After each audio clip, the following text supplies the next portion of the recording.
இன்னக்க லா துஸ்மிஉல் மௌத்தா. இது 2 இடத்துல வருது. சூரத்து நம்லையும் சூரத்து ரூம்லையும் வருது. ஒமா அன்த பி முஸ்மியன் ஃபில் குபூர், ஃபாத்திரனுடைய 23வது ஆயத்து. நீங்கள் கபரில் இருக்கக்கூடியவர்களை உங்களால் செவியேற்க செய்ய முடியாது. இன்னக்க லா துஸ்மிஉல் மௌத்தா, மௌத்தாகி விட்டவர்களை உங்களால் செவியேற்க செய்ய முடியாது என்று நபியவர்களை பார்த்து அல்லாஹ் சொல்லக்கூடிய செய்தி. இதை சொல்லி அவங்க என்ன சொல்றாங்கன்னா, கபரில் இருக்கக்கூடியவங்க கேட்க மாட்டாங்க, மரணித்து விட்டவர்கள் செவியேற்க மாட்டார்கள் அப்படிங்கிறதுக்கும் செவியேற்க செய்ய மாட்டார்கள் அப்படிங்கிறதுக்கும் வித்தியாசம் இல்லையா? நஃபியுல் சிமாவும் நஃபியுல் இஸ்மாவும். இந்த ஆயத்திலே இருக்கக்கூடியது நஃபியுல் இஸ்மா. நான் சொன்ன எல்லா ஹதீஸ்களும் சிமா ஐ சுபூத் செய்கின்றன, மையத்துகள் கேட்பார்கள் என்று உறுதி செய்கிறது.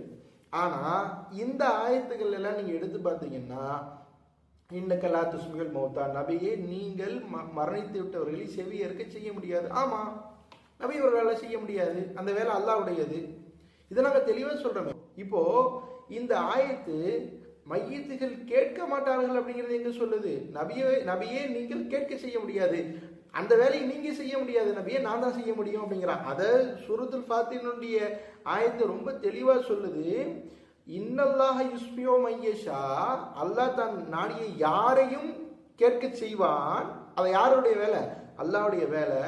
ஒமா அந்த பிமஸ்மி மன்ஃபுல் குபூர், உங்களால் கபரில் இருக்கக்கூடியவர்களை செவியேற்க செய்ய முடியாது, அந்த வேலை யாருடையது? மையஷா, யாரை வேண்டுமானாலும் நான் செவியேற்க செய்வேன், ஆனா உங்களால் அது முடியாது அப்படின்னு அல்லாஹ் தஆலா நபியவர்களை பார்த்து சொல்றான். ஓகே, கரெக்டா தானே? அதை தானே நாங்களும் சொல்றோம்.